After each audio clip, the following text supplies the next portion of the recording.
ಮುಖ್ಯ ಅತಿಥಿಗಳಾಗಿ ನಮ್ಮ ಶಾಲೆಯ ವೆಲ್ವಿಷರು ಹಾಗೂ ನನ್ನ ಆತ್ಮೀಯರಾದಂಥ ಧರ್ಮಪುರ ಕಾಲೇಜಿನ ಪ್ರಾಂಶುಪಾಲರಾಗಿರ್ತಕ್ಕಂಥ ಸನ್ಮಾನ್ಯ ಈರಣ್ಣನವರು ತಮ್ಮನ್ನೆಲ್ಲರನ್ನ ಉದ್ದೇಶಿಸಿ ಮಾತನಾಡ್ತಿದ್ದಾರೆ. ಕಾರಣ ಪರಮ ಪೂಜ್ಯ ನಂಜಾವಧೂತ ಮಹಾಸ್ವಾಮೀಜಿಯವರು ಈಗ ಕೆಲವೇ ನಿಮಿಷಗಳಲ್ಲಿ ಆಗಮಿಸಿದ್ದಾರೆ. ಇವರಿಗೆ ತುರ್ತು ಇನ್ನೊಂದು ಕಾರ್ಯಕ್ರಮ ಇರೋದ್ರಿಂದ ಹಾಗಾಗಿ ಎರಡು ಮಾತನ್ನ ಹಂಚ್ಕೋಬೇಕು ಅಂತ ತಾವು ಕೇಳ್ಕೊಂಡಿದ್ದಕ್ಕೆ ಮಾತನಾಡಿ ಹೋಗ್ತಾ ಇದ್ದಾರೆ. ದಯಮಾಡಿ ಯಾರು ಗಲಾಟೆ ಮಾಡಬಾರ್ದು. ಎಲ್ಲರಿಗೂ ನಮಸ್ಕಾರ.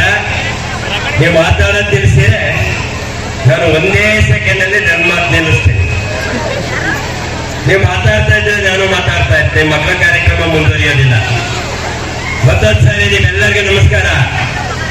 ಒಂದ್ಸರಿ ಜೋರಾಗಿ ಚಪ್ಪಾಳೆ ಹೊಡೆಯಿರಿ ನೋಡೋಣ.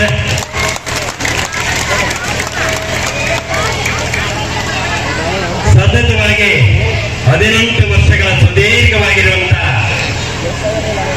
ಒಂದು ಸೇವೆಯನ್ನು ಮಾಡ್ಕೊಂಡು ಬಂದಿರುವಂತಹ ಮಂಜುನಾಥ್ರವರಿಗೆ ಮೊದಲನೇದಾಗಿ ನಾನು ಧನ್ಯವಾದಗಳನ್ನು ಹೇಳ್ತೇನೆ.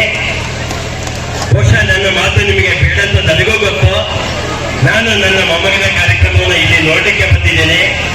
ಆದರೂ ನಿಮಗೆ ಒಂದೇ ಒಂದು ಕಿವಿ ಮಾತು, ದಯವಿಟ್ಟು ನಿಮ್ಮ ಮಕ್ಕಳನ್ನ ಸಂಸ್ಕಾರ, ಸಂಸ್ಕೃತಿ, ಮಾನವೀಯ ಮೌಲ್ಯಗಳನ್ನು ಒಳಗೊಂಡಂತಹ ಒಂದು ಸಂಸ್ಕಾರಿತವಾಗಿರುವಂತಹ ಜೀವನವನ್ನು ಸಾಗಿಸಲಿಕ್ಕೆ ಮೊದಲು ಪೋಷಕರಾಗಿ, ಪಾಲಕರಾಗಿ ನೀವೆಲ್ಲ ನಿಮ್ಮ ಮಕ್ಕಳಿಗೆ ಆ ಶೈಕ್ಷಣಿಕ ಸೌಲಭ್ಯವನ್ನು ಕೊಡಿ.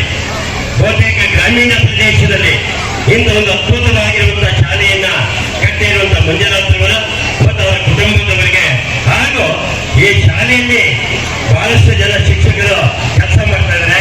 ಬಹುತೇಕವಾಗಿ ಅವರೆಲ್ಲರೂ ನನ್ನ ಹಳೆಯ ವಿದ್ಯಾರ್ಥಿಗಳಿದ್ದಾರೆ. ನಿಮಗೂ ಅವ್ರಿಗೂ ಮಕ್ಕಳಿಗೂ ನಾನು ಮೊದಲನೇದಾಗಿ ಶುಭಾಶಯಗಳನ್ನು ಕೋರ್ತಾ ನಿಮ್ಮೆಲ್ಲರಿಗೂ ಒಳ್ಳೆಯದಾಗಲಿ. ಮಕ್ಕಳ ಕಾರ್ಯಕ್ರಮ